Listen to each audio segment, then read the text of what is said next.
정봉주의 정치쇼. 안녕하세요. 70억 분의 1의 사나이 마성의 중독성 대체 불가 정봉주의 정치쇼 정봉주입니다. 피고 이재용에게 12년형을 구형합니다. 12년 좀 싸네요.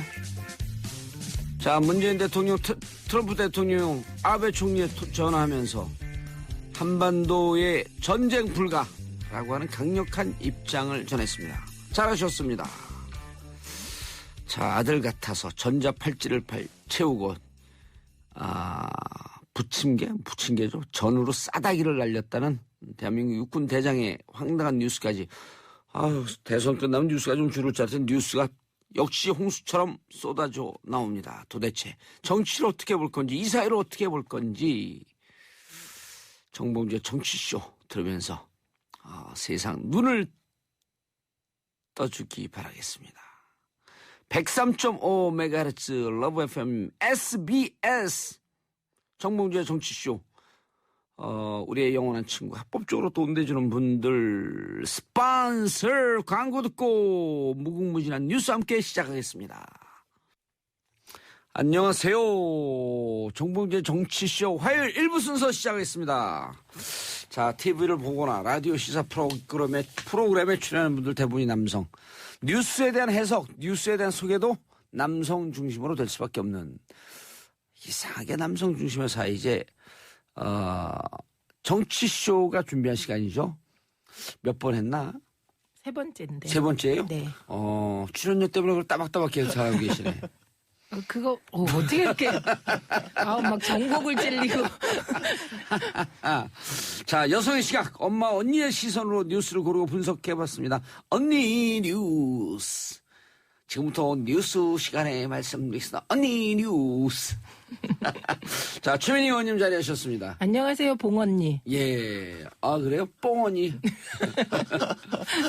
그런데 이게 이제 사람들이 다른 분들 소개하기 전에 의원들 소개할 때 전 의원이라고 안 그래. 이 작가분들 이렇게 쓰는데 그냥 의원. 예. 해병대 의원이, 한 번 의원은 영원한 의원. 한 번 장관은 영원한 예. 장관이고. 그럼요. 자, 그리고 중앙일보 기자죠. 고란사의 정서리가. 고란 기자님 자리하셨습니다. 네, 안녕하세요. 살아남았습니다. 예, 고란사. 고란사가 뭐 해준 말인지 모르죠. 모르겠는데. 고란 중앙일보사. 오늘따라 왜 더 심하게. 누구세요, 근데? 소개하지 않는데 왜 끼워드세요? 죄송합니다.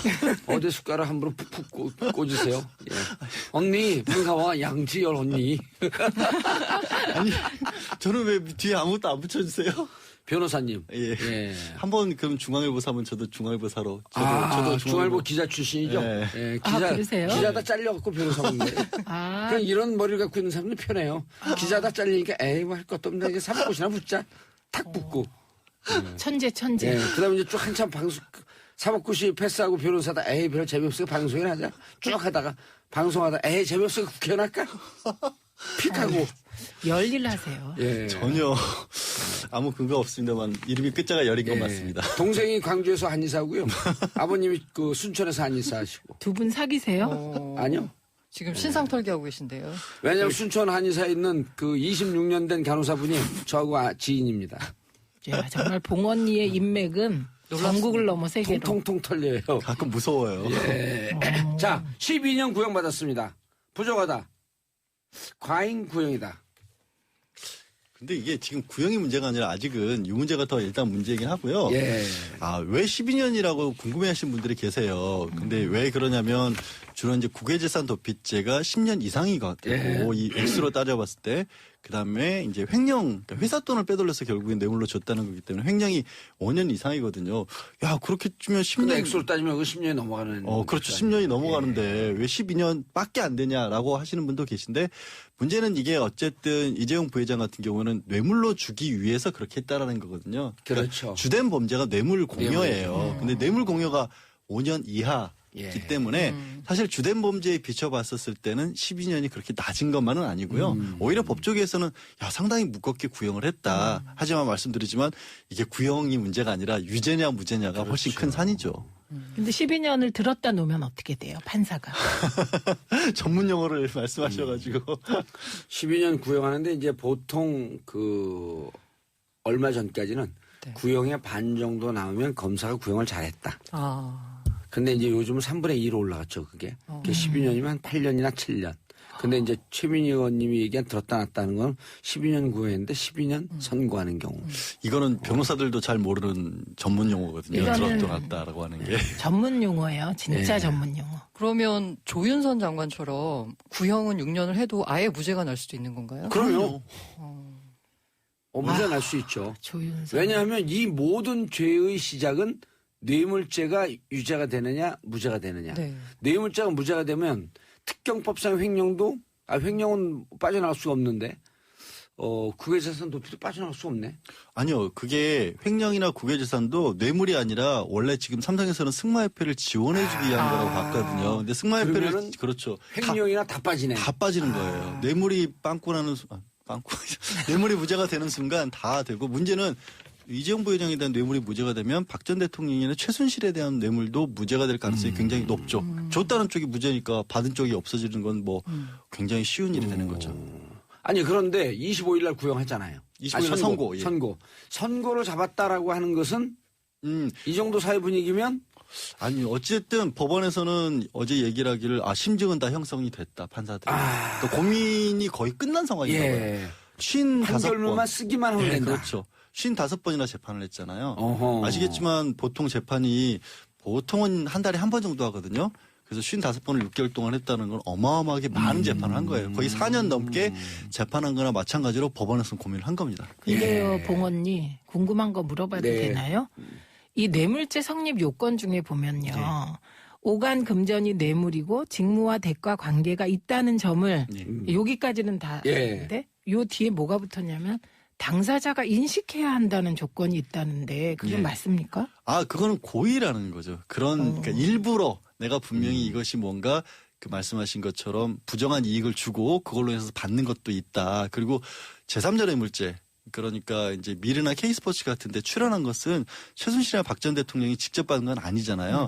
다른 사람이 받은 건데 마치 좀 한번 건너서 3쿠션으로 들어갔다 이럴 경우에는 부정한 청탁까지도 있어야 되거든요. 그래서 요건이 좀 더 까다로워집니다. 네. 제주도지사 원희룡. 아니요. 과거에 네. 제주도지사의 부인이 무슨 재단을 운영을 하는데 제주도지사에게 직접 주지 않고 부인이 운영하는 재단에 뇌물을 갖다 줬어요. 제3자 뇌물죄의 전형. 네. 네. 그렇게 보면 이제 그러니까 박근혜한테 주지 않고 최순실한테 주고 그 둘이 경제 공동체, 공동지갑, 제3자 뇌물죄. 딱 떨어지지 않아요?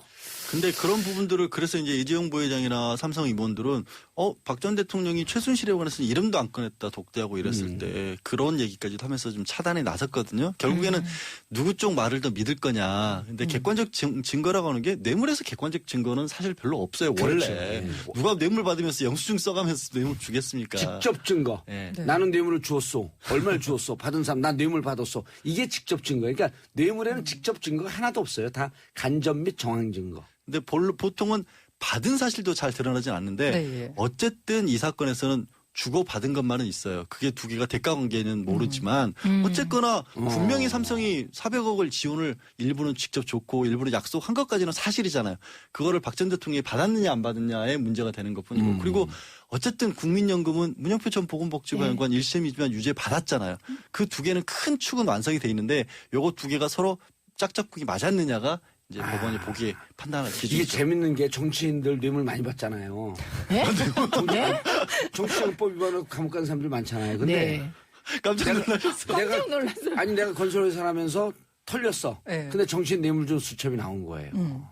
그런 이제 경우는 딱 떨어지는 딱 떨어지죠. 그럼 네. 검사가 야 너 그 뇌물 줬지? 알았어. 이거로 가자. 그럼 이제 쭉 가요. 그럼 이제 이를 갖고 내가 최민희 의원에게 뇌물을 줬습니다. 얼마 줄 거예요? 얼마 안 줄게. 한 30억 줄게요. 영원히 써보라고. 근데 이제 검사한테 얘기할 땐 다 사실대로 얘기를 해요. 네. 그런데 이제 뇌물 주고 받은 게 성립이 되면 이제 둘 다 끝나는 거 아니에요. 그러니까 이 뇌물을 줬다라고 하면서 정황 증거를 쫙 얘기를 해요. 그 회관 가서 직접 줬습니다. 네. 그래요? 그럼 회관의 모습은 어떻게 생겼습니까? 근데 회관의 모습을 국회 최민희 의원실 방을 묘사해요. 법정에서. 방에 들어가면요. 최민희 의원이 책상에 앉아 있었고 옆에 소파에서 저를 기다리고 있었습니다. 그리고 방에 들어가서 오른쪽을 봤더니 오른쪽에 화장실이 있었습니다. 화장실은 왼쪽이거든요. 정황 증거가 틀린 거예요. 무죄. 기억이 잘못될 수도 있는 거 작전. 아닌가요? 아, 그게요. 기억이 작전입니다. 잘못될 수가 잘 없어. 이게 작전이에요. 네, 저희 작전 짜는 거예요. 작전 짠 거예요. 돈을 줬다고 하면서 사실은 이 방의 구조도 모르면서 무슨 방에 들어가서 돈을 줬다는 거냐. 예. 무죄. 저는 제일 특이했던 게 의자가 받았다. 예.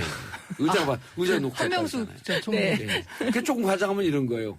한여름에 CCTV가 없는 골목에서 밍크코트를 입고 밍크코트 안에 돈을 숨겼다가 저를 줬습니다.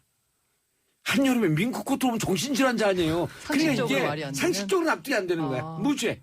작전인 거죠. 일부러 그렇게 한다. 일부러 그런 거죠. 낮은 포복으로 와서 저에게 수류탄 던지듯이 통봉투로 던지고 낮은 포복으로 사라졌습니다. 근데요. 무죄. 지금 분위기가 고란 기자님은 지금 봉언니한테 빠져서 네. 고란사. 예. 저런 세계가 있구나. 네, 라는 막 그냥 생각에. 지금 그 뇌물 안 받아보셨어요? 기자하면서? 저는 받아본 기자가 적이 어떻게 없어서. 뇌물을 받아온 적이 없어요? 네. 기자는 뇌물이 성립이 안 기자는 되죠. 공무원이 아니잖아요. 아, 그래요? 네, 공무원만 받을 그럼 수 있습니다. 김영란법 안 걸려봤어요? 적용 대상입니다. 다른 데로 얘기하면 감옥 갑니다. 자, 샵 1035 단문 50원, 장문 100원 문자 보내주시기 바라겠습니다. 벌써 문자 폭탄 터지고 있어요. 김윤서님, 굿모닝. 그래도 조금 시원한 바람이 느껴지니 조금 살 것 같아요. 봉도사님과 언니 뉴스 패널분들 모두 기운내서 오늘도 화이팅! 화이팅! 2197님, 최민현님 지난주에 TV에서 토론하신 거 봤어요. 조곤조곤 팩트 폭력 최고였습니다. 자, 2940님 고라 기자님 또 나오셨네요. 아이들이 저희 애들이랑 같은 또래인 것 같던데 언니 뉴스 잘 부탁드려요. 7940님 언니 중에 언니는 양언니. 그걸 뭐 쫓아하려고 그래요. 저는요, 그 봉언니랑 오래된 관계다 보니까 네. 그냥 쫓아가게 돼요. 자, 그런데 네. 두 분 다 군대 갔죠? 예. 네, 네. 아들 같아서 그랬다? 박찬주 부인? 얼마나 열불이 터졌어요, 그때. 제가요. 국회 당선되고 국방에 가고 싶죠? 네. 저 국방이 가고 싶었어요. 예. 제가 처음에 19대 국회 때 선배들이 저 협박하는 게 뭐였게요? 제가 방송이나 언론 전문가인데 예. 너 이러면 국방이 보내버린다. 그러면 아무것도 못한다 이 국방에 뜻이잖아요. 가서도 잘하셨을 것 같아요. 그럴까요? 오히려 예, 문민화에 오히려 앞장서였어요. 그러니까 외부자의 시선으로 군대를 보면 예. 군대 문제점을 더 잘 볼 수도 있는 이래서 거죠. 제가 여기 왔다 가면요. 아니, 막 에너지가 충전. 최 의원님이 그때 안 가시는 바람에 이런 사태가 벌어진 아니, 거예요. 근데 고란 기자님이 참 이게 그 다정다감하시다. 외부자들의 시선으로 보면. 네, 제가 간접 광고를 하고 있었나요? 네. 아니, 근데 진짜 부모님들이, 우리 아들도 곧 가거든요. 아. 50만이 가 있잖아요. 1년에 네. 자살병사 숫자가 몇 명인 줄 아세요? 100명. 100명씩 나와요. 그 100명이 죽는다는 게. 그럼 사나흘에 한 명씩 죽는 거예요. 아니, 그렇게 자살로. 숫자 생각하면 안 돼요. 100명 중에 네. 한 명은 곧 그 가족의 모두예요. 그렇죠. 100명 숫자가 눈물 중요한 게 날라 아니에요. 그래요. 그 한 명이 대상이 된 가족을 생각을 해봐요.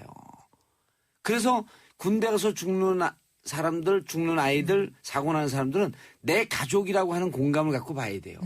그래서 박찬주 이 건을 잘 봐야 되는 거예요. 그 부인이 아들 같아서 그랬다는 얘기를 듣고 제가 딱 떠오른 말이 우리가 무심코 던진 돌에 개구리가 맞아 죽는다는 말 있잖아요. 예. 그러니까 이분들은 그냥 그게 일상이라서 그분 아들한테 그러나요? 아들한테 새벽 5시에 일어나서 배추 따라 무 따라 뭐 고추 따라 이러고 예, 새벽 3시. 아들한테 아들한테 전자팔찌를 이 팔찌 채우진 채우나요? 아들한테 그 파전으로 파전도 아니라 붙인 대로 싸다기 핀댔다고. 네, 그리고 아들한테 썩은 과일 던지나요? 저는 아주 저희 집안이 군인 집안이라 이런 그래요? 네. 오, 그래갖고 아버님 제가 군인 출신이에요? 아버지는 공직에 계셨고요. 네. 저희 삼촌들이 군인이셨어요. 우린 경찰 집안이었어요. 그렇죠. 그래갖고 제가 대학교 때 시위 주동하고 감옥 갔더니 간수들께서 아니 교도관들께서 너같이 좋은 집안 애가 왜 시위를 하냐 이렇게 얘기를 했었거든요. 원격결에 들어왔지? 그리고 진짜 이렇게 잘 알잖아요. 언어가 같아요. 저도 집이 잘 살았어요. 경찰 집안이니까. 잘 살았어요. 근데 같은 교도관이 똑같은 얘기하는 거야. 야, 넌 집안도 좋은데 왜 데모를 하고 왔니? 친구를 잘못 만나서? 아니 그렇지. 맞아요. 그렇게. 그러면서 뭐라냐면 데모는 집안이 어렵고 사회 불만 세력이 하는 거예요. 그래서 제가 그분을 쫙 교육을 시켰죠. 지금 아마 공무원 노조에 가입했을 거예요. 그러니까 말도 안 되고요. 말도 안 되는 저는 얘기 또 하는 놀란 거야. 게 과일 냉장고가 100개였다는 보도가 사실인지가 100개는 아니고 10개. 10개. 무슨 공을 하나 더 붙여요. 100개면 너무 심해요. 제 암만 머릿속에. 정신이 뻥이 시다 그래도 좀 그게 아니라 심해. 저는 100개로 다가왔나 봐. 10개가. 그렇죠. 1년에 100명 자살한다 그러니까 그 아, 네. 숫자가 이제 연식이 좀 됐어요. 아, 네. 최민희 의원도. 100개 냉장고를 놓으려면 집이 상당히 커야 되겠는데. 그 10개 냉장고가 필요할까요? 과일이 얼마나 많으면 10개? 아니, 저 이재용 부회장도 10개까지 없었을 것 같아요, 집에. 갑자기 든 생각이. 이재용 부회장은 여자분한테 그렇게 싫은 소리를 들은 건 처음이었다. 이런 말을 제가 듣고 결혼했었는데 결혼한 게 아니었구나. 이런 생각을 한 특이한 경우인데. 아, 그 발언도 진짜 우리 언니 뉴스에서 다뤘어야 되는 슬쩍 지나갔네. 그래서- 여자한테 그렇게 싫은 소리를. 처음이라 당황했다. 그래서 제가 결혼한 분이잖아요. 결혼했던 분인데 예. 이분은 이혼이 필연이구나. 왜냐하면 남성분들 다 아시겠지만 어머니한테 싫은 소리를 안 들을 수 있지만 아내한테 싫은 소리 안 듣고 결혼 생활하는 게 가능한가요? 아니 근데 어머니한테도 중요한 그렇죠. 사실 싫은 소리를 들을 수 있는데 저는 이 문장의 맥락에서 뒤에 나온 말이 네. 더 핵심이라고 보는데 아버지에게 야단 맞은 것 빼고는 그렇게 혼난 적이 없다. 그러니까 이재용을 컨트롤할 수 있었던 사람은 이건희 회장밖에 없었다는 얘기죠. 예. 그런 소리를 평생 들어볼 수가 없었다는 거고. 그러니까 논리 앞뒤가 맞네. 심지어 홍라희 엄마까지도 홍라희 여사까지도 그런 말을 할 수 없었다는 거잖아요. 근데 엄마는 또 그렇다고 쳐. 근데 이 세상 모든 남성들이 아무리 강큰 남성이라도 아내 그 본처의 잔소리는 특권이잖아요. 그러면 그래서 그럼 그걸 잘 들어야지 성공하는 그렇죠. 집안이에요. 그렇죠. 아, 제가 줄에 무지하게 많이 봤거든요. 줄에서 하는 얘기가 있어요. 세상사 대소사는 남편이 하고 작은 일은 아내에게 맡겨라. 그럼 여자들 확 분노하잖아요. 이게 무슨 얘기야? 무슨 소리예요? 저도 지금 그 집을 사는 문제라든지 집안 살림살이 문제라든지 자녀 교육 문제라든지 이런 작은 거는 부인한테 맡기고 남편은 체르노빌 원전은 지금도 터지고 후쿠시마는 어떻게 돼가고 있지? 지진이 난다는데 이건 어떻게 해야 되지? 이런 거나 고민하고 살아라. 부모님 화이팅. 이름하여 인꺽정병 세상은 어떻게 되고 있나. 아 진짜 재밌어요. 양 언니 퇴근하셨어요? 예, 아니, 저 그냥 너무 웃느라고 정신이 없어가지고요. 근데 아마, 예. 근데 이거 진짜 여성에게 싫은 소리 들은 것은 처음이라 당황했다? 아니, 이게 본처와 정상적인 결혼 생활이 아니었다라고밖에 생각이 안 네, 나요. 네. 정말 말씀하신 것처럼 어떤 남자라도 제 주변에 정말 사회적으로 잘 나가고 뭐고 간에 다 필요 없더라고요. 집에 들어가면 똑같고 나와서 불평불만할 때 가장 쉽게 남자들이 이제 벌써 제 나이쯤 되면 이제 약간 좀 중성화돼 가면서 그러나 신세 한탄할 때가 있거든요. 네, 양 언니. 네, 또 왜 그러세요? 그때 제일 많이 가장 공감되는 게 그거예요. 집사람 눈치 보느라고 힘들어 죽겠다. 또 이제 집에서는 애가 한참 커가면서 애 말썽 부리니까 그 스트레스를 아내들은 또 남편에게 자연스럽게 풀 수밖에 없잖아요. 이런 얘기 하고. 그러니까 남자들은 당연히 그리고 또 그런 얘기 하잖아요. 아내들은 또 애를 내가 둘을 키우는 게 아니라 셋을 키워. 남편도 애야. 근데 그런 특별한 대접을 한 번도 못 받아보셨다는 게 좀 안타깝네요. 그러네. 아니 근데 진짜로 농담이 아니라 결혼한 사람들의 집에서 부인의 주도권이 강하면 강할수록 그 집안은 성공하는 집안이에요. 그래요. 잘 들어야 돼 얘기를. 네. 네, 마님. 네. 얘기가 이상하더라, 자꾸. 아니 이게 우리가 농담이 아니라 실제로 남자들이 이런 거예요. 그러면 박찬주 대장도 예. 집에 말을 잘 들어서 그 사모에게 모든 걸 맡겨놓는 바람에 공감병들 컨트롤도 못하고 그때까지 대장이 승진할 때까지는 잘 나가다가 도가 지나치는 바람에 깨진 거예요. 그러면 이게 문제가 아니 있어요. 아내가 아니죠. 연대장급이었는데요. 여단장. 저 정말 연식이 들었나 봐요. 아니 근데 이제 이런 여단장과 경우는 연대장 차이를 모르는 거죠. 이런 경우는 정상적인 가정이라 볼 수 없는 게 우리가 이제 그 3부에서도 얘기할 건데 이게 보통 이렇게 2스타, 3스타쯤 되면 관사에서 잘 안 산대요.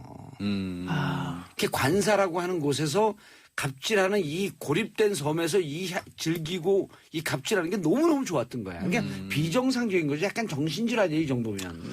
즐기면서 산다는 게 정말 맞는 것 같아요. 왜 뭐라고 했죠? 일요일 날도 그 사관들 상대로 해서 특별하게 이제 약간 좋은 식당들 운영하잖아요. 예. 거기 가서 새롭게 나온 얘기 중에 하나가 식당 문 닫았는데 문 열라고 해서 굳이 예. 거기는 그 식당은 원래 고기 다루는 식당인데 가서 회떠라고 하고 그러니까. 거기 또 테이블보도 특별한 걸 깔아라 그랬다는 거 보면 그런 식의 갑질을 즐기셨던 것 같아요. 그 왜 부부가. 테이블 특별한 거 까는 건지 모르죠. 왜요? 그렇게 파티나 그 사람들 모아놓고 회식을 자주 했대잖아요. 그러면서 하는 얘기가 쫙 해놓으면 그 부인이 나가서 독사판이 독일 사관학교? 이거 독일식 아니야. 독일 유학계 다녀왔다 이런 걸 또. 육사 출신 중에서 외국 그렇게 유학 갔다 온 사람이 극소수거든요. 미국 웨스트포인트. 네. 근데 지금 독사파가 더 세거든요. 독사파가 잘 빈관제. 나간다는 그. 아니, 그러니까 자기들 주장에 따르면 전교 1등을 독일 사관학교에 보낸다는 거예요. 이것도 확인되지 않은 속설.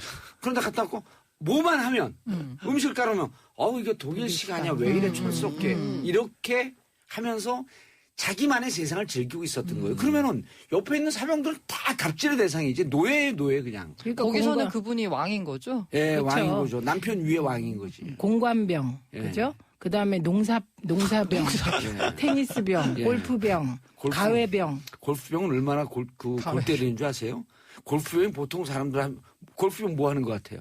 골프 같이 쳐주는 거 아닌가요? 종일 저기 공 줍는 거. 공 줍는 거. 같이 골프 치는 게 아니고요. 보통 이분들이 이 군인들이 골프장 망한 데 가고 이건 뭡니까? 그물에 걸린 그물 뜯어오고 그다음에 이게 공 놓고 치는 거 뜯어오고 그래요. 그런데 시간이 다 됐다네. 제가 이 골프병 얘기는 좀 이따 해드릴게요. 재밌어요. 진짜 열받아요. 오늘은 만담과 강의를 듣는. 아니 그게 원래 언니들 모이면 그래요. 맞아요.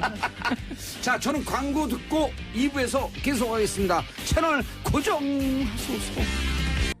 정봉재 정치쇼 2부 순서 들어가겠습니다.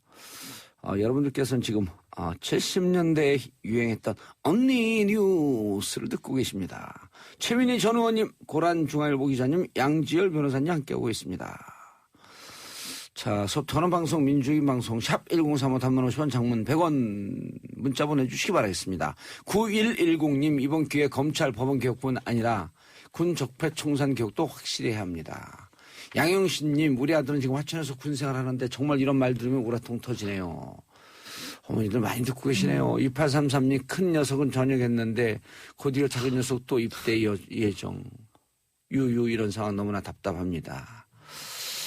이분이 지금 제가 보니까 59년생 아니면 58년생이시네. 아들과 둘이네요. 예. 아들만 둘이네요. 3950님, 양호님 오늘 의상 핑크 돋네요. 역시 우런이 펜션체시더 끝. 김각동님, 언니 뉴스 사랑방 같은 자단 분위기가 더위를 식혀주네요. 아까 골프병이요. 네. 그 골프 같이 쳐주고 골프 레슨 해주고 그런 게 골프병이 아니에요. 그런 사람들 극소수거든. 골프 전문 스포츠 선수들이 들어오는 경우는 없잖아요.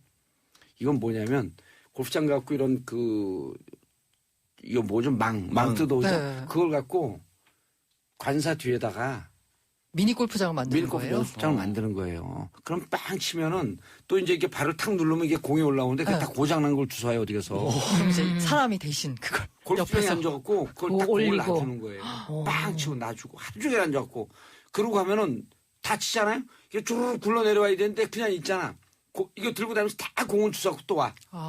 그러니까 이제 캐디 언니들이 하는 역할을 골프병이 캐디도 하는 그런 거 거예요. 안 해요. 캐디도 안 캐디도 안 하죠. 하죠. 다 자동이니까. 네, 자동이니까. 다 전자동이니까. 골프를 안 쳐가지고. 예. 근데 왜 장성들께서 그게 골프장 개인 골프장 만든 게 다 예. 예전에 한번 왜 군대 장성들 배 나와서 체력장 안 된다고 몇 번 찍힌 다음에 체력 훈련하라 그랬더니 다 이렇게 골프장들을 만들어가지고 왜 아니, 그리고 그게 그렇게 도움이 돼요? 뛰는데? 그리고 이게 정말 웃기는 게 이 관사에다 골프장 만드는 사람들은 나름대로 이 군 장성 중에서도 야망이 있는 사람들이에요. 골프장 가서 골프 치다 걸리면 나중에 승진의 문제가 된다고 그걸 만드는 거예요. 자기 뒤에다가 노출되지 않게. 그러고 병사들을 데려다 거기서 그렇게 개고생을 시키는 거예요. 근데요. 예. 저는 이번에 토론에 나가서 이 사안을 놓고도 그렇게 입장차가 나더라고요. 여야가. 어떻게요? 홍준표 대표님 있잖아요. 예. 이게 좌파단체 고발이 난무하면서 군 장성들을 여론몰이로 내쫓고 있다고 진짜 하고요. 그 좌파단체가 임태훈 씨가 하는 군 인권센터 인권센터. 거기 얘기하는 거예요. 그러니까 이렇게 시각이 다르더라고요. 그러니까 토론하다 보면 입장이 막 갈리잖아요. 그런데 이 사안만큼은 저는 입장이 안 갈릴 줄 알았어요. 예. 이게 근데 되게 좌우의 문제가 될 수 예, 있는 좌우의 그러니까. 문제가 되고 여야의 문제가 되고 여론몰이가 돼버리더라고요. 아까 이게. 얘기하셨던 거 있잖아요. 좀 독사파가 중심이 돼서 이 대한민국 국방 비리가 이루어졌다라는 것 때문에 이분도 혹시 독사파 출신이라서 찍어서 이렇게 만들어낸 게 아니냐라는 식으로 이미 뉴스들이 돌고 있어요. 아, 군 내부 갈등으로? 네, 군내부 오. 갈등으로. 그런데 이게 지난번에 이제 그 검찰 돈봉투 사건 있었잖아요. 네.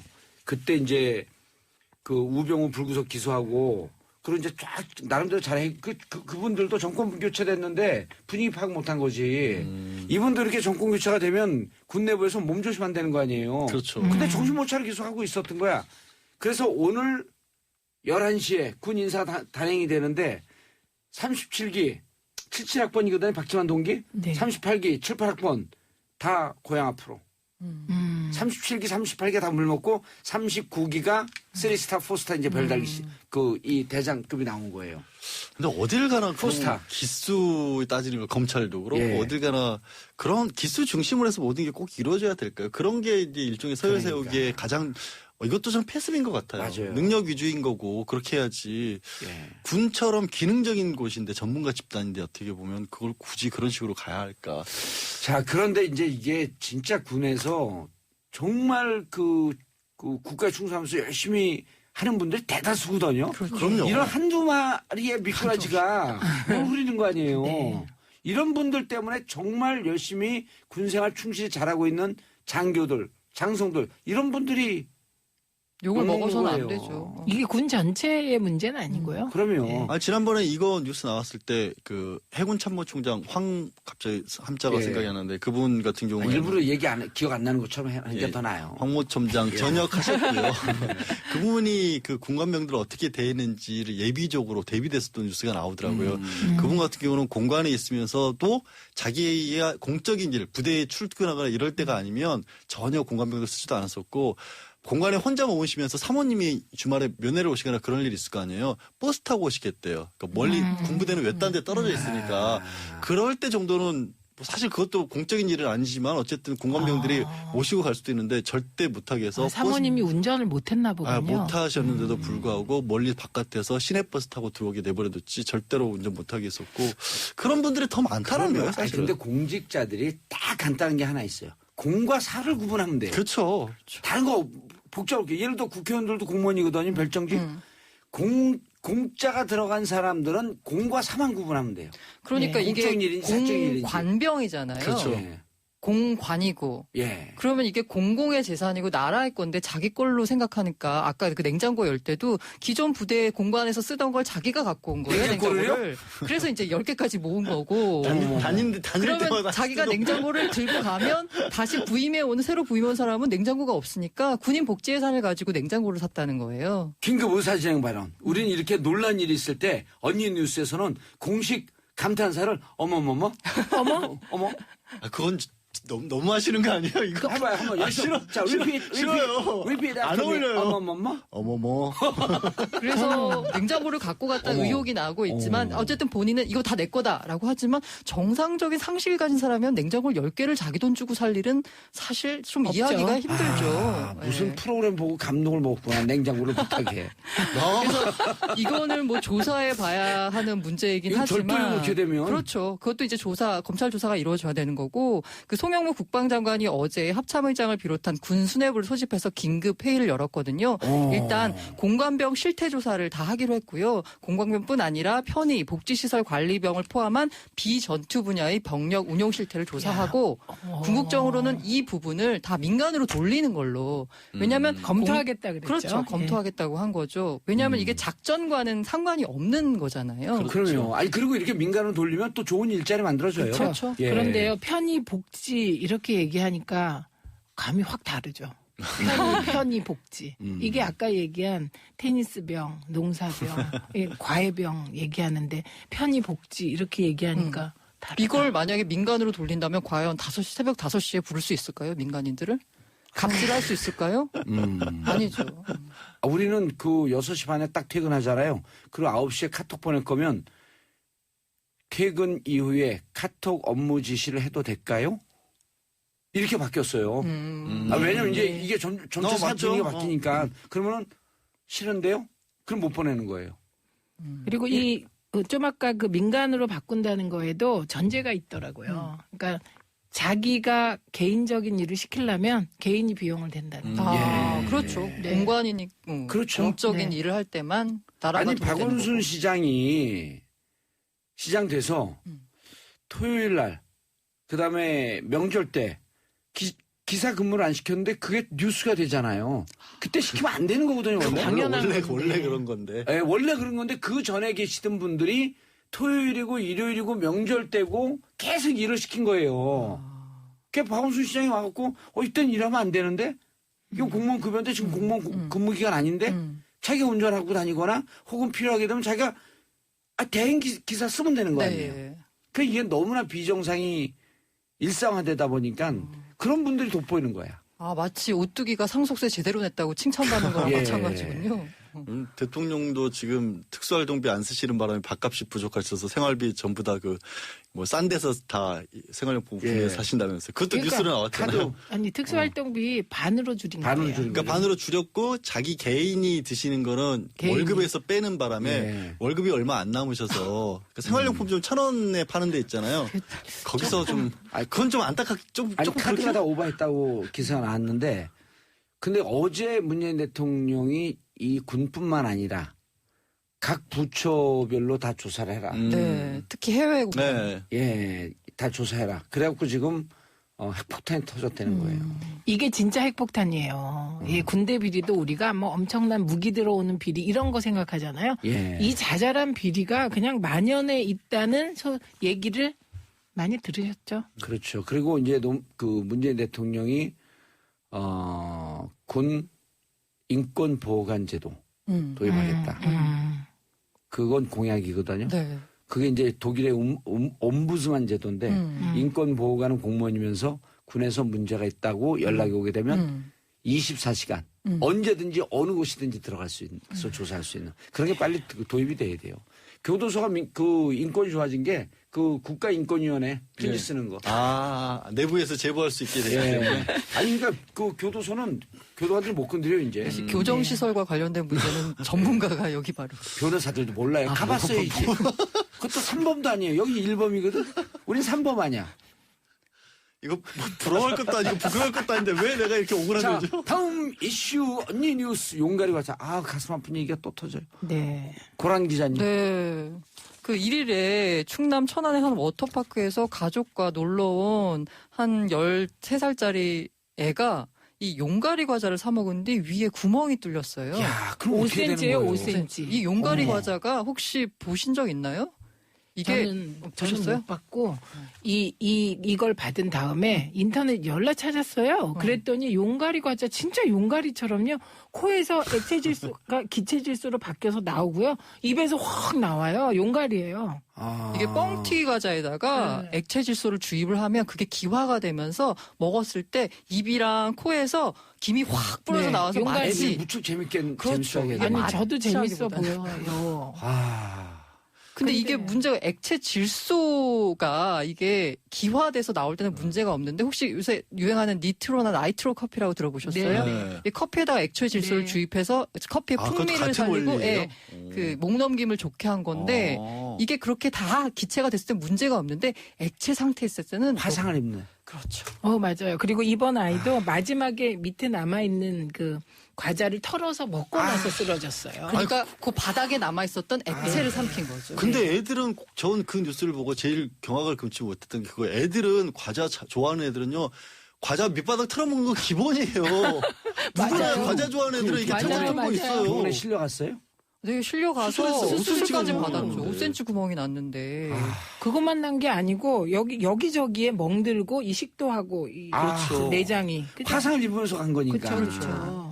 이게 액체 질소 자체를 취급한 사실 액체 질소가 식품 첨가물이거든요. 그렇죠. 그래서 이 판매업자가 액체 질소를 쓴 것 자체는 문제가 안 돼요. 어머머. 다만 그걸 관리를 못한 건데 이 관리를 못했다는 걸 입증해서 처벌할 만한 규정 자체가 마땅치 않은 거예요. 애가 지금 위에 구멍이 뚫려서 있는데도.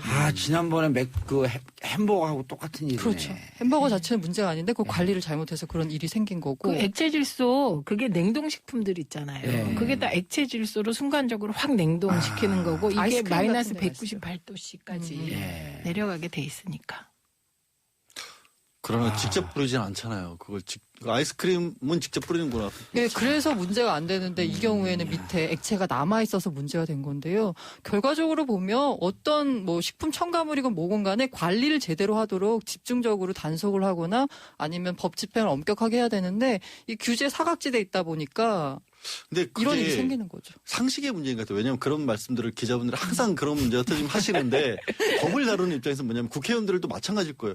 뭔가 새로운 게 계속 튀쳐나오거든요. 네. 그러니까 사람들이 기본적으로 위험한 것이 있으면 어떻게 해야 된다는 인식이 있으면 이게 법이 못 따라가죠. 아니 근데 애들이 계속 새로운 게 나오는데 털어먹는데. 매번 만들 수는 없으니까 그게 기본이 이게- 안 돼 있는 것 같아요. 우리 이게- 어떤 안전의식에. 액체 질소를 식품 첨가물로 허가했잖아요. 예.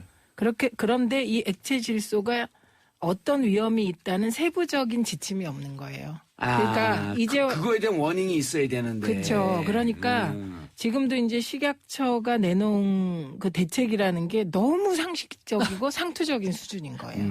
그냥 홍보를 강화하고 뭐 주의하겠다. 뭐 이런 정도인 거거든요. 근데 이번에 이제 식약처장도 그 유영진 처장으로 이제 바뀌고 그랬기 때문에 그런 영혼 없는 대책 좀 없었으면 좋겠어요. 네, 그리고 뭐 이제 와서 소비자 피해 제도를 도입하겠다 이런 말이 지금 이 사태를 당한 엄마한테 무슨 위로가 전혀 되냐. 실감이 안 와요. 그러니까 그럼 그래서 뭐하고 느낌 비슷하냐면 종편 진행할 때 패널들이 와갖고 이럴 수도 있고 저럴 수도 있습니다라고 하는 영혼 없는 답변들 있잖아요. 네. 그거 듣는 거랑 똑같아요. 네, 그래서 저는 문재인 그러면서 패널에서 잘라야 돼. 다른 방송을 네. 걱정해 주고 그러세요. 네, 문재인 정부 시대에는 식약처가 이렇게 영혼 없는 대책 내놓지 않기를 바라는 거잖아요. 아니 우리가. 용가리 과자는 딱 드는 생각이 저는 그게 바닥에 남아있어 그 문제가 됐다면 네. 그런 과자를 담는 봉투는 밑에 구멍이 뚫려 있게 만들면 될 거 그렇죠. 아니에요. 그냥 아. 위에서 쏙 뿌려주면 오, 좋은 풀고 가면 아이디어네요. 그렇잖아요. 별거 아니잖아요. 뭐 양언니 저는 마지막에 망을 만들면 어떨까 이렇게 생각했는데 구멍도 마찬가지로 괜찮네. 마찬가지. 막 만들면 또 흘러나오잖아. 막 만드는 것도. 아니 망을 촘촘하게 말을 하면 치는 하여튼 네, 밑으로 괜찮죠. 액체가 안 남게만 만들어주면 되는데 그렇죠. 그렇게 단순한 거를 못 해가지고 이 애가 배가 구멍이 5cm가 뚫렸다는 게 말이 돼요. 아니면 이런 과자는 털어먹지 못하게 무슨 경고문이 있다든지. 그러니까 그렇죠. 기본 그건 경고문은 예. 기본이고 아예 안전장치를 그렇게 만들면 되는데 일단 규정상의 문제가 없는데 관리가 그렇죠. 전혀 안 돼요. 네, 관리의 문제인데요. 그래서 이렇게 뭔가 먹을 걸 취급하시는 분들은 뭐 법 규정도 있지만 사실 법에 굉장히 구멍이 많잖아요. 스스로가 인지를 하시고 문제는 일단 이런 게 후진국병 아니에요. 후진국병이에요, 이런 게. 갑자기 후진국병 그러니까 뭐가 확 오면서 예. 근데 이게 이게요. 우리 어렸을 때 음식물 갖고 장난치는 그런 사고들 많았거든요. 네. 먹지 못하는 그 뭐 색소를 뿌린다든지. 네. 근데 지금 그게 없어졌잖아요. 그리고 이게요 3,000원이에요. 컵 여기 한 컵에 그러니까 비싼 거예요. 뻥튀기가 액체 얼마 안 질소 하죠. 뿌려서 3,000원이면 엄청 비싼 건데 아이들이 너나 없이 줄 서서 이거 살라고 해요. 왜냐하면 재밌잖아요. 코에서 용가리. 그 어른들도 문제예요. 담배 피워서 코에서 연기 훅 나오니까 그거 뭐 용가리를. 그런 얘기도 있어요. 맞아요, 이 그럼. 액체 질소를 가지고 어린아이 그 고학년 초등학교 고학년 어린아이들이 담배 피는 흉내를 내다가 이게 담배에 호기심을 갖게 됐다는 예, 얘기도 있더라고요. 어떻게 난 그런 걸 느낌을 알지. 아무 생각도 없이. 해봤나? 자, 9032님 애들이 즐겨 먹는 걸 어떻게 이렇게 허술하게 관리했다는 게 더 화가 나요. 4590님 이런 위험한 과자 어떻게 버젓이 팔릴 수가 있었을까요? 자, 강남역 10번 출구 앞에서 여성들의 침묵 시위가 벌어졌다. 네, 이게 사실 혹시 지난해 화장실 살인 사건 기억하세요? 네, 그것도 강남. 그때 시위가 벌어졌던 장소가 바로 여기 강남역 10번 출구입니다. 예. 이게 사실 지난달 있었던 왁싱 살인 사건 맞아요. 그건가요? 네, 네. 맞아요. 그래서 이게 역삼동 미용업소에서 30대 여성 왁싱사가 살해를 당했는데요. 이렇게 여기까지만 보고 보면 그냥 왁싱사가 살해당했다였는데 검찰이 조사를 해봤더니 이 가해자가 피해자를 어떻게 골랐는지 이 과정이 어떤 한 인터넷 방송에서 BJ가 해당 왁싱샵이 여성 혼자 있는 외진 곳이다 라고 강조를 했다는 거죠. 이게 만약에 왁싱샵 주인이 남자였다라면 그렇게 신상이 파헤쳐졌을까? 그리고 범행 대상이 됐을까? 라는 의문인 거고, 그래서 자신보다 약하고 열등한 여성을 함부로 대해도 된다. 라는 인식이 팽배한 상황에서 이 극단적으로 살인의 형태까지 이르게 됐다라고 해서 여성들이 여성 혐오 범죄다라고 항의를 하면서 이 시위를 벌인 거죠. 여성 혐오까지는 모르겠지만 저는 최소한 인터넷 BJ라는 사람이 왜 이게 여자 혼자 있는 데고 외진 곳에 있는 것이다라고 얘기한 것은 범행을 추구하는 시킨 것처럼 왜냐면 들리는 그런 거거든요. 좀 비정상적인 범행들이 많잖아요. 아니 그리고요 여기서 말을 못해서 그렇지 우리가 방송이라서 예. 뭐 왁싱 도중 이상한 일이 있었다든지 성추행을 하려고 그랬다는 거 아니에요? 네, 그리고 실제로 성폭행을 시도하기도 했죠 이번 범인. 그렇죠. 이번 범죄는 그렇게 알려졌습니다. 네. 근데 이거를 놓고 이제 여혐이다 아니다 이런 논란이 의미가 있을까도 싶어요. 우선 이거는 아주 잔인한 살인이잖아요. 그렇죠. 범죄잖아요. 그런데 이제 이 사전에 BJ가 구체적으로 그 왁싱샵을 지목해서 그렇죠. 외진 곳이고 왜 그랬어요? 왜 그랬대? 그러니까 저는 이런 이해가 경우 안 돼요, 저는. 이 BJ는 홍보를 해주려고 했던 건가? 그 범죄 아닌가요? 근데 그것만 가지고 범죄를 부추겼다고 보기에는 약하지만 네. 말씀하신 것처럼 고개를 분명히 갸웃거릴 만한 수준인 건 맞고요. 네.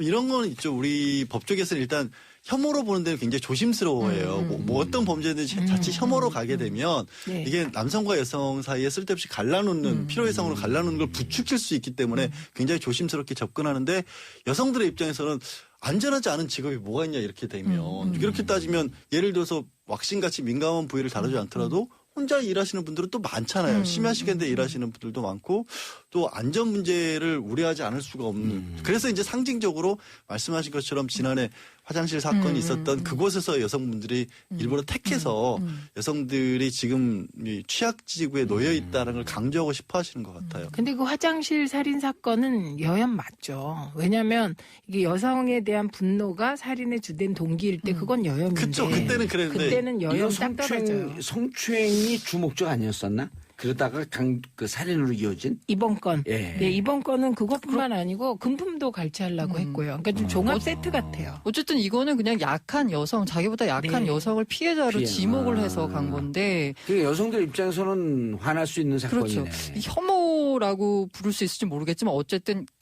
약한 피해자 여성을 대상으로 했다는 건데 이게 실제로 보니까 2015년 대검 자료인데요. 강력범죄 피해를 입은 여성 비율이 89%랍니다. 그리고 강력범죄로 인한 여성 피해자가 15년 새에 4.5배 증가했는데 남성은 1.4배 느는데 그쳤고요. 그래서 이 시위 현장에서 여성 혐오 범죄 가중처벌 특별법 입법 청원 운동까지 벌어졌는데요. 이 여성 혐오 범죄 가중처벌이 될지는 모르겠지만 어쨌든 그 피해자 여성을 약자를 대상으로 범행을 저지르는 것에 대해서는 뭔가 가중처벌이 필요하지 않나라는 생각이 드는데요. 어떻게 보시는지. 근데 2015년에 이게요 말로 몇 배 늘었다 그러니까 숫자를 보면 진짜 놀라워요. 숫자를 봐야죠. 2015년에 27,940명이에요. 숫자로 따지면. 굉장히 많죠. 여성 피해자가. 네. 그러니까 저는 어느 정도의 보완은 필요하다고 생각하는 게 얼마 전에 인천 지역이었던가요? 부천 지역이었던 그 오피스텔 여성 혼자 사는 지역에 또 남자가 이상하게 여장하라고 막 돌아다녀서 또 문제가 됐던 사건이 있어요. 새벽에 그 배를 눌리고 다니는데 이게 그렇게 거주 형태도 많이 바뀌어가지고 그렇죠. 혼자 사는 여성들 맞아. 굉장히 많이 늘어났거든요. 그렇죠. 아니 그러니까 혼자 사는 여성이나 혼자 일하는 여성들을 겨냥한 그런 건 좀 가중처벌할 필요가 그럴 있겠다. 필요가 이게 있을 것 그러니까. 같아요. 그러니까 네. 뭔가 보호 장치가 네. 추가적으로 필요해요. 그러니까 처벌도 처벌이지만 그런 지역이나 그런 일들이 많은 곳들 이런 데는 어떻게 할 것이냐. 그러네. 그런 부분들에 대한 예비책은 필요하죠. 아니, 일 터진 다음에 처벌하면 뭐 할 거예요? 왜냐하면 지금 이렇게 막아야지. 드러나진 않지만 여성들이 혼자서 이렇게 집중적으로 그 혼자 거주하는 분들이 이렇게 강남 지역에도 많거든요. 네. 그런 데가 노출되지 않은 사실 범죄 지역이에요. 그리고 크지 않은 범죄 이런 건 잘 신고 안 하거든. 막 자기도 일하러 다니는데 경찰서 왔다 갔다 해야 되고 진술서 네, 써야 네. 되고 참고인으로 나가야 되고 복잡한 게 간단한 거 그냥 넘어가는데 누적되다 큰 범죄로 가는 거 아니에요. 그러니까 실제로는 훨씬 더 피해 여성이 많다고 많죠. 봐야 되고 네. 그 강남역에서 시위하는 여성들이요 마스크와 가면을 쓰고 했어요. 자기도 피해될 수 네, 있을 혹시 수 있으니까. 누군가 또 네. 타겟으로 삼을까봐. 그리고 그때 구호가요 여자라서 죽고 싶지 않다였어요. 아니 그리고 그 왁싱 그 얘기는 저도 남자지만 참 보고 부끄러웠던 게 왜 남자들은 그런 어떤 공간만 가면 꼭 그거를 성적으로 결부시키는 경향들이 있어가지고 근데 이게 뒤끝에 좀 그런데요. 참. 김광수 의원하고 관계된 여성도 여성 혼자 살지 않나요? 안 하나요? 갑자기 그렇게 넘어가네요. 그렇게 넘어가지네요. 경강수 의원은 누구예요? 국민의당 국민의당 의원이세요. 국민의당 전주. 전북 그냥 아주 자비로운 의원이세요. 네. 근데 새벽에 여자 혼자 사는 집을 갖고 소리를 질렀대. 아니 근데 혼자 그분이 지른 건 아니고요. 이렇게 된 겁니다. 5일 새벽 2시쯤에 예. 경찰이 가정폭력으로 신고가 들어왔어요. 어허. 이유돼서.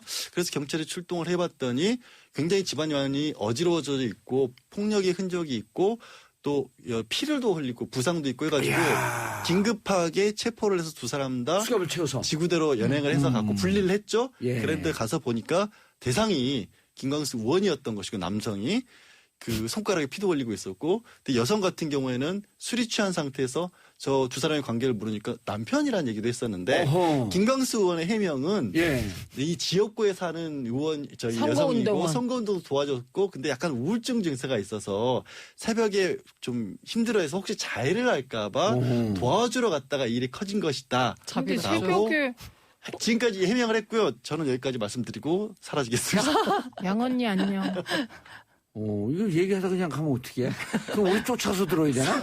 아니 근데요. 예. 이상한 게 있죠. 왜냐하면 새벽에 여성이 아, 이제 국회의원이에요? 예, 국회의원이 네, 김광수 국회의원직입니다. 의원이. 그런데 여성이 전화 오면 보통 우리가 혼자 가나요? 119, 112 뒀다 뭐에 쓰시게. 아니, 우울증 증상이 있다라고 하기도 얼른 신고를 하죠, 먼저. 그리고 우울증 네. 증상이 있는지는 또 어떻게 알고. 뭐 친한가 봐요.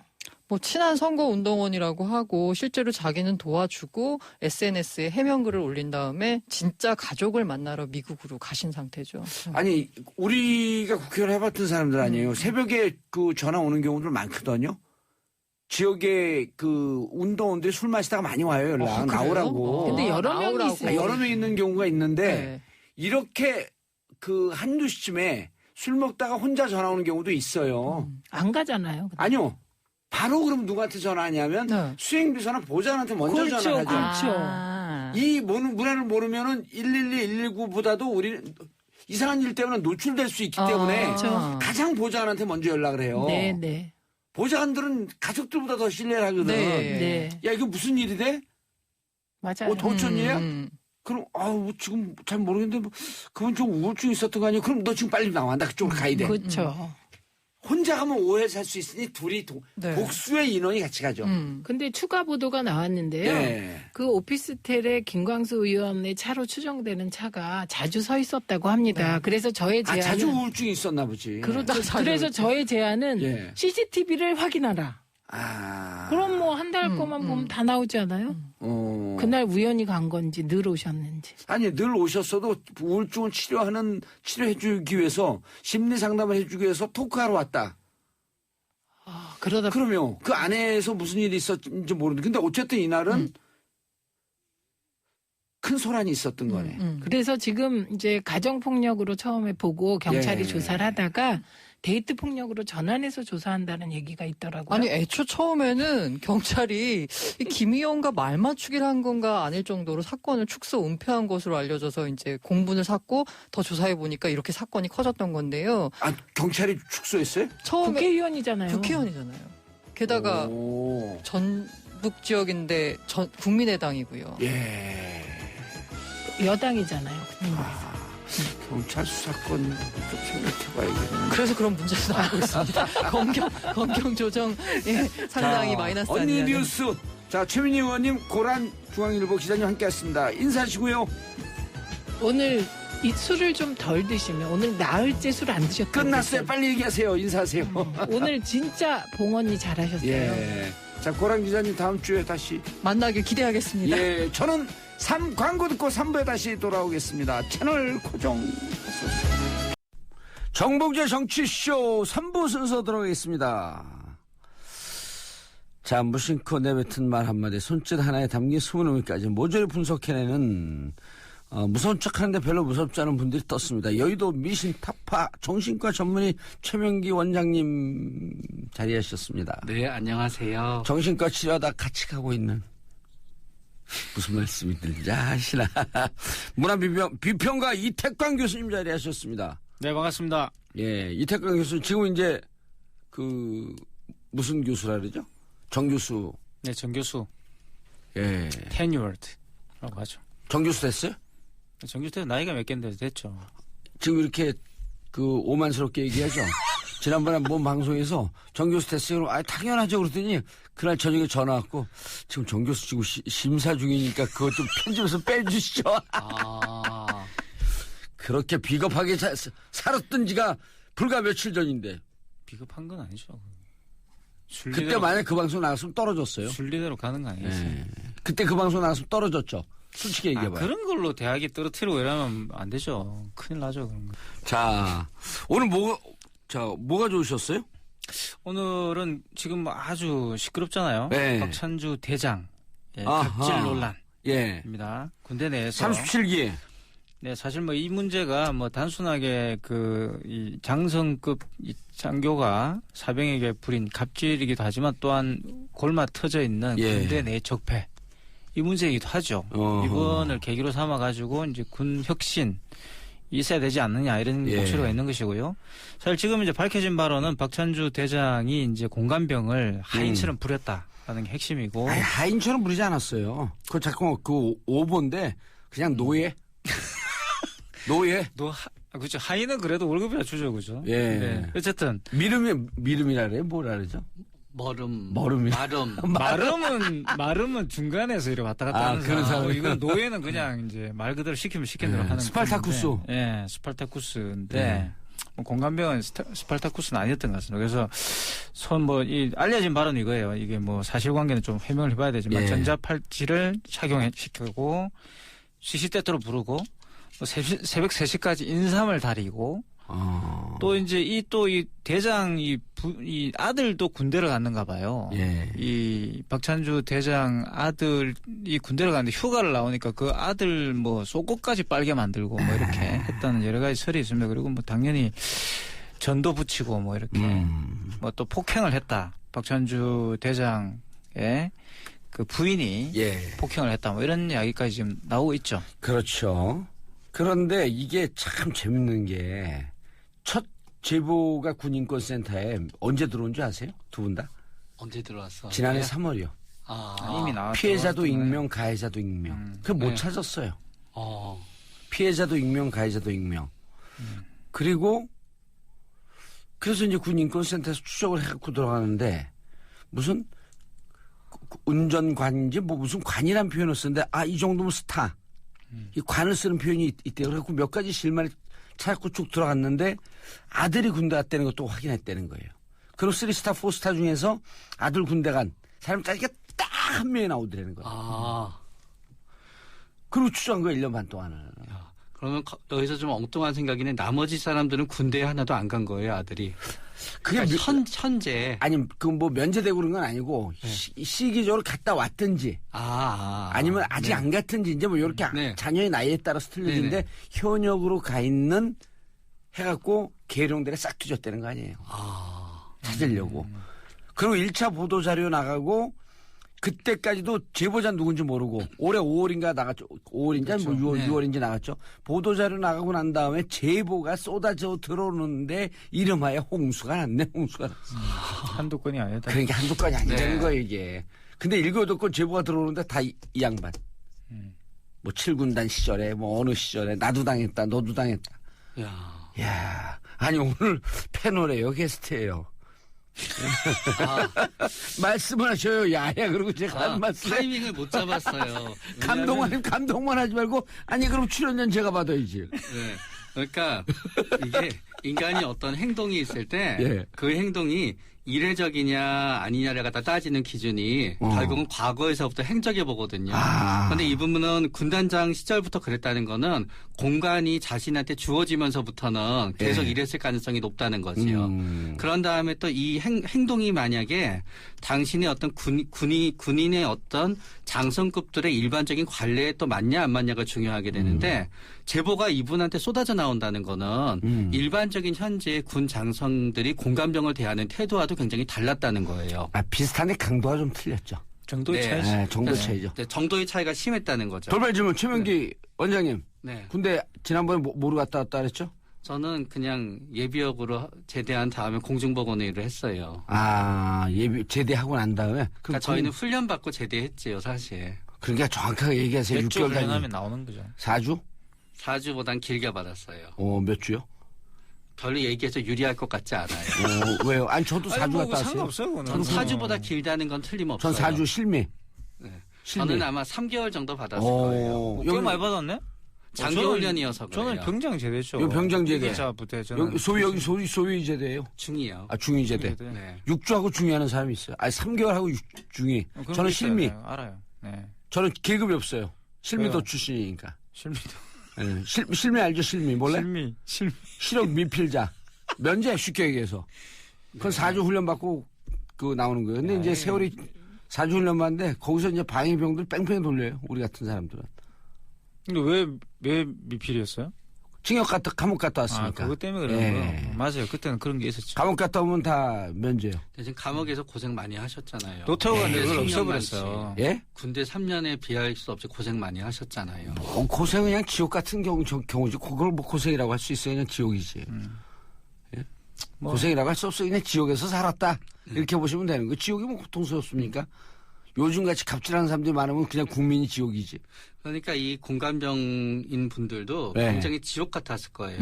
왜냐하면은 제 생각에는 사령관 부부가 학대라는 기본적인 심리에는 예. 공감병이 일반 사병보다 굉장히 편하다는 편견이 있었던 것 같아요.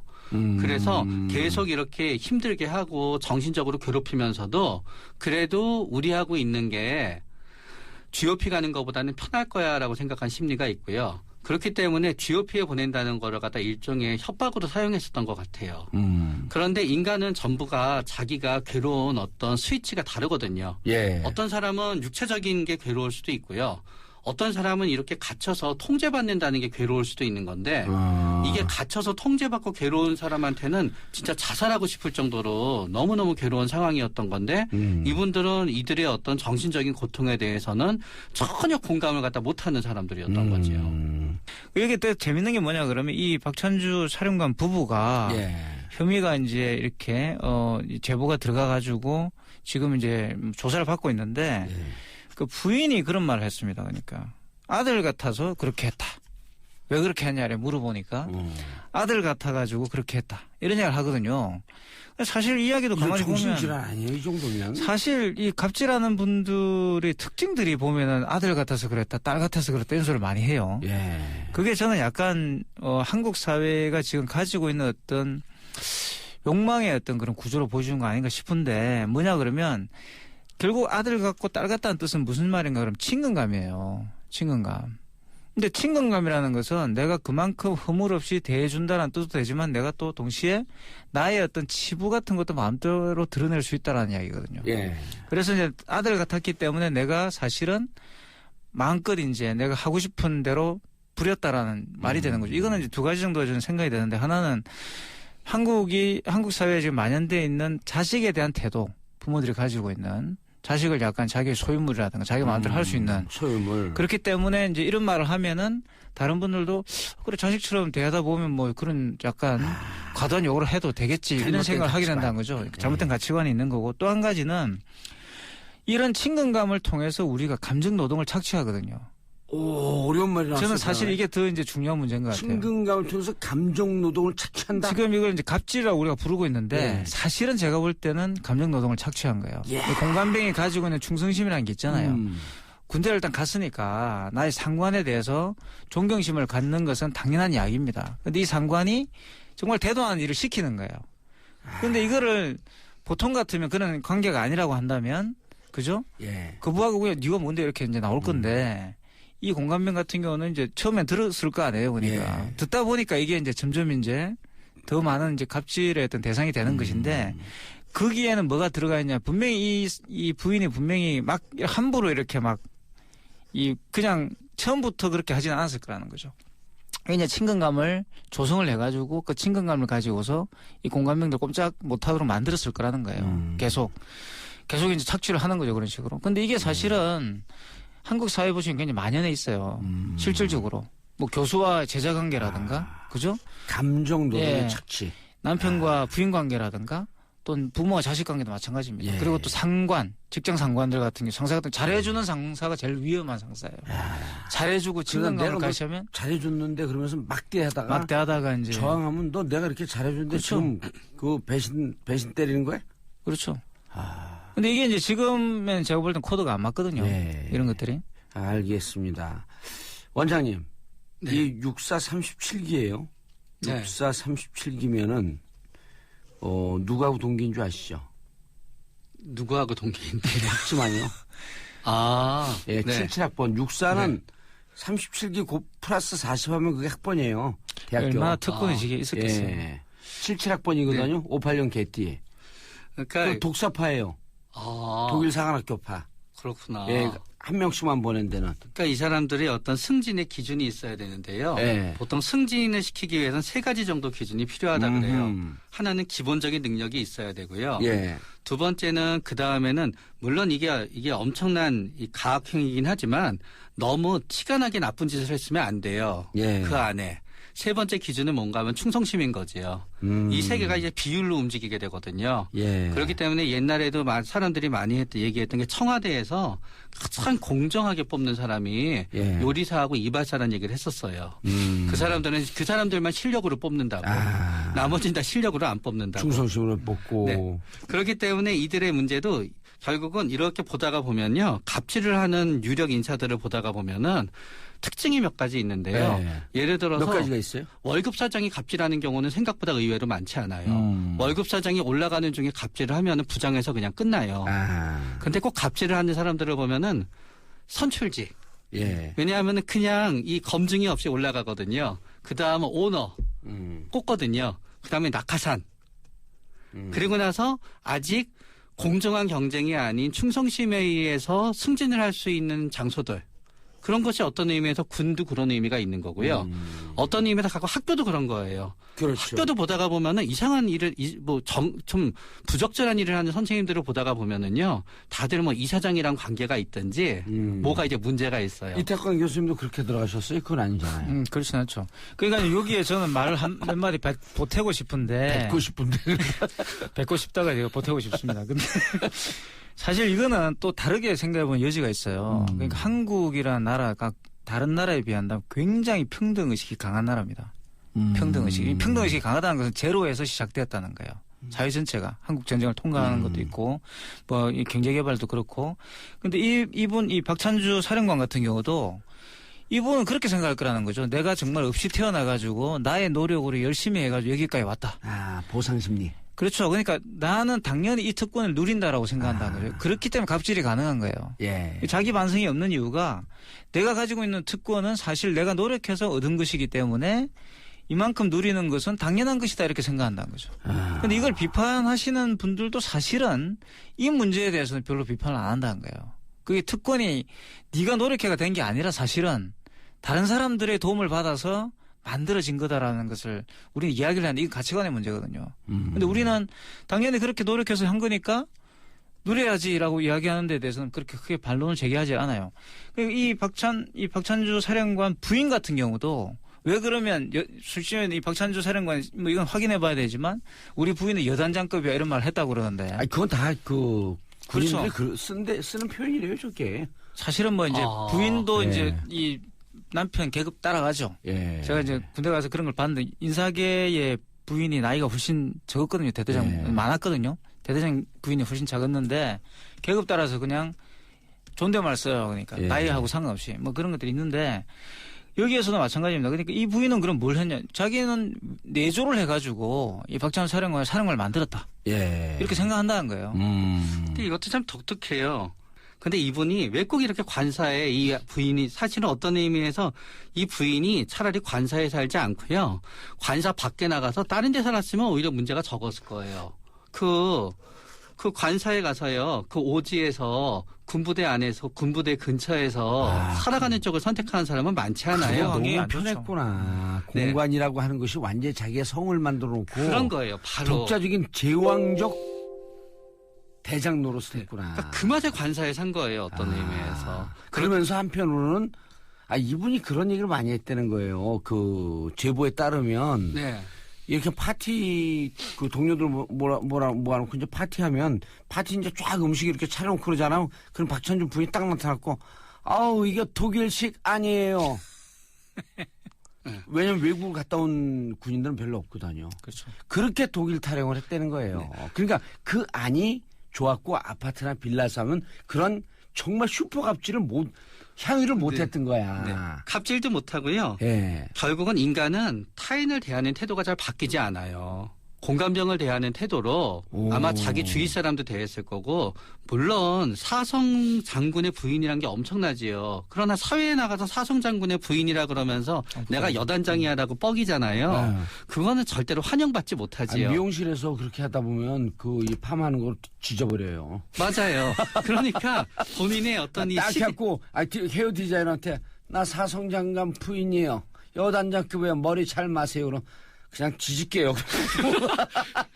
그러니까 이분은 여기서 이렇게 지내서 자신의 왕국에서 자신의 특권과 자신의 권위를 갖다 모두 다 이렇게 해야 되는 거예요. 일종의 영화에서 큐브 이렇게 갇혀갖고 그 안에만 자기 생각이 딱 갇혀져 있는 거야. 그러니까 이분은 의리 바뀌고 있는 거를 갖다 모르는 거예요, 전혀. 군 인권센터가 있어서 우리가 너무 이런 짓을 하게 되면은 작년에 한번 경고 들어왔잖아요. 경고 들어왔죠. 그래도 무시하는 거고요. 무섭게 생각하는 거죠, 그럼. 또 올해는 이 경고보다 더 무서운 일이 사실 군인들한테 벌어졌었어요. 정권이 바뀌었잖아요. 그거 모르고 있는 것 같은데? 그러니까요. 사실은. 정권이 바뀔 줄 알고 어떻게 이렇게. 그러니까 얼마나 감각이 없어요. 정권이 바뀌어서 인사가 이루어지는 이 마당에. 제 3월 정권이 바뀌기 전까지 했던 건 이해가 가는데. 이 관사 있는 게 하나의 섬에 자기들끼리 자기만 딱 갇혀갖고. 그러니까 이제 군대가 이 사람은 이제 자기 인생이 전부죠. 그렇게 보셔야 되는 거고. 군인의 관점에서 봤을 때 이 사람은 다르게 평가하는 군인들도 있을 수 있습니다. 그러니까 대장이 됐겠죠. 그러니까 이제 대장 달기가 쉬운 게 아닌데. 그래서 군대 내 입장에서 봤을 때는 이 사람의 출세라는 것은 당연한 것일 수도 있다는 거예요. 무슨 말인가 하면 군대를 용인하는 조직이라는 거지. 이래가지고 이게 뭐 전쟁 나면 되겠습니까? 이게 솔직히 말해가 이래가지고 제대로 되겠어요. 저도 군대 갔다 온 사람이지만. 흥분하지 마세요, 너무. 부모 진짜 솔직히 말해서 제가 이게 군대 갔다 온 지가 지금 30년 넘었는데 이게 지금 아직까지도 이러고 있다는 거는 지금 쪽팔리는 이야기예요, 이게. 솔직히 말해서. 아니, 그런데 이게 저는 진짜 정신질환의 일종 같은 게 최 원장님 오늘 정신질환적 측면에서 난 생각해보고 싶은 게 옛날에 그 디카프리오 주연의 영화 셔터 아일랜드라고 하는 영화 보셨어요? 네, 봤어요. 근데 이 분들이 지금 박찬주하고 이 부인들이 관사라고 하는 그 셔터 아일랜드에 갇혀있는 듯한 그런 느낌이 확 들어요. 맞아요. 결국은 박찬주 대장의 가장 커다란 잘못은 아내를 맞춰줬다는 데 있는 거예요. 아내의 이런 어떤 그 욕구, 욕망, 환상이 있었고 그거로 인해서 본인이 경고도 받고 그랬었을 때 사실은 뭔가 둘이 분리가 됐어야 되는데 분리가 안 되다가 보니까 그런 거예요. 그러니까 이분들 이혼했어야 되는 거예요? 그럼 미리? 이혼은 아니더라도 당신이 왜냐하면 인간은요. 가끔 저도 이제 상담 오다가 보면은 상담 오다가 어떻게 마음을 바꿀까요? 그러면 전 얘기해요. 우리는 상대방의 마음을 못 바꾼다고. 우리가 바꿀 수 있는 건 내 행동밖에 없다고. 그럼 내 행동이 상대방의 행동을 바꾸는 거고 우리는 똑같은 상황에서 똑같은 사람이 똑같이 있게 되면 똑같은 일이 벌어진다고.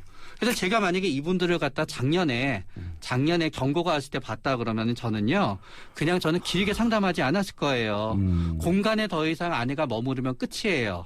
아마 계속 이러실 거고 혹시 1년 후건 2년 후건 간에 세상이 바뀌고 있으니까 당신한테 커다란 문제가 될 거고 당신이 공간에 머무는 것 자체가 남편한테 죄를 짓고 있는 거예요. 이거는 상담으로 해결될 일이 아니라 상황을 바꿔야 돼요 라고 얘기했었을 거예요.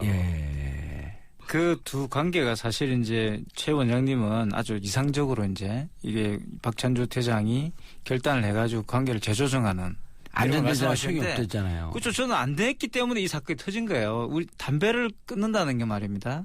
절대 최소한 공익광고 협의회에 나온 그 광고 보세요. 보시면은 저는 담배를 끊었습니다. 그죠? 사랑하는 자식 때문도 아니고 사랑하는 아내 때문도 아니고 뭐 이렇게 설명하죠. 왜 끊었냐면 폐가 망가져서 끊은 거예요. 결국 이런 절대적 부정성이 와가지고 내 행동을 멈춰줘야지만 그 행동을 멈추는 게 사람의 심리라는 거지. 이 폐쇄된 문화가 학교 있죠. 교도소 있죠. 군대 있죠. 이 중에 가장 민주적인 데가 여전히 남아있는 게 군대. 30년 전하고 똑같아요. 30년 전에 군대 갔다 왔다 그러잖아요. 그게 왜 그러냐면 교도소는요. 교도관들이 이제 재수자를 못 건드려요. 날마다 이 사람들 교도소 안에서 하는 일이 국가인권위원회 편지 보내는 일이에요.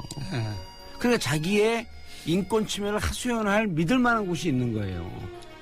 근데 우리 그래서 군 인권보호관 제도 두자. 그러니까 인권보호관 제도 두면 언제든지 이쪽에다 편지할 수 있고 인권보호관 제도는 불시에 언제든지 아무런 제지를 받지 않고 군대 가서 조사할 수 있는 그 옴부즈만 제도예요. 일종의 이게. 독일 3인당이 실현했던 이게 문재인 대통령 공약사항이거든요. 인권보호관 제도를 조속히 두겠다. 이거 두지 않으면 부모들이 이제 이게 민간인들인데 공무원이거든요. 언제든지 갈 수 있어요. 새벽 3시고 4시고 지금 군대 조사 들어간다 그러면 여기 보안시설이 있다면 못 들어갑니다. 이거 빨리 줘야 돼요. 그게 사실 한번 시도를 한 적이 있습니다. 시도를 한 적이 있는데 제가 군대 갔을 때 웃기는 보고 제도가 있었어요. 옴부즈만 같은 게 있었는데 구타 직전 보고서라는 게 있었어요. 그때는 군대 구타가 너무 심해가지고 구타로 많이 죽고 이랬기 때문에 구타를 방지하겠다고 만들었는데 구타하려고 그러면 잠깐 나 보고하고 그거예요. 진짜 그거예요. 그러니까 구타 직전 보고 정말 황당무계한 건데 구타 당하려고 그러면 잠깐 내가 구타를 하겠다라고 보고를 하고 와서 구타를 하겠다라는 거죠. 또는 구타를 당하는 사람도 구타를 당하기 직전에 보고를 해야 돼요. 만약에 보고를 하지 않고 구타를 당하면 처벌을 받는 거죠. 둘 다 영창을 가는 거예요. 근데 말이 안 되잖아요. 구타를 해야 되는데 구타 직전에 보고를 하고 구타를 하는 누가 있겠습니까? 제 상관이에요. 우리 이태강 교수님. 너 잠깐. 나 지금 보고하고 오겠습니다. 그러니까 구타를 하는 사람, 구타를 당한 사람들 둘 다 보고를 해야 되는데 보고를 안 하고 때리면 둘 다 영창을 가는 거죠. 그리고 보고 안 하고 맞으면 영창 가는 거고. 그렇죠. 황당무계한 그런 옴부즈맨 제도를 만드는 거예요. 이제 군 인권 문제, 이 자살하는 친구들이 이렇게 많잖아요. 그게 너무너무 슬픈 현실이에요. 왜냐하면 군대라는 곳은 참 어렵거든요. 왜냐하면 인간한테는 프라이버시가 있어야 되고요.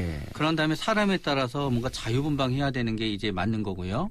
그런데 그게 영 거기에 맞지 않는 경우가 또 이런 학대를 갖다 받다가 보면은 진짜 군대가 이제 지옥이 되는 거지요. 그렇죠. 그렇기 때문에 우리의 군대도 점점 프라이버시를 일정 부분 존중해주고 인권. 무조건 충성이 아닌 전투력을 갖다 배양해야 되고요. 결국은 훌륭한 개인이 훌륭한 조직을 만드는 거지 개인이 훌륭하지 않을 때는 그 조직이 훌륭해지지 못해요. 알겠습니다. 50만 장병 군에 보낸 부모들 심정 생각해서 문재인 대통령이 세웠던 인권보호관 제도 그리고 군의 인권 사각지대로 둬선 안 돼요. 우리 애들 죽어가잖아요. 맞습니다. 우리 애들 이렇게 고통받는데 이거 언제까지 방치할 거예요? 그렇죠. 부모님 마음에서 다시 생각을 해봐야죠. 자, 여의도 미신타파 정치쇼 3부 순서 정신과 전문의 최명기 원장님, 문화비평가 이태강 교수님 함께했습니다. 인사하시고요. 네, 감사합니다. 저는 군의 인권이 개선될 때까지 방송을 계속하겠습니다. 저는 내일 10시 30분에 다시 찾아뵙겠습니다. 땡큐 바이바이.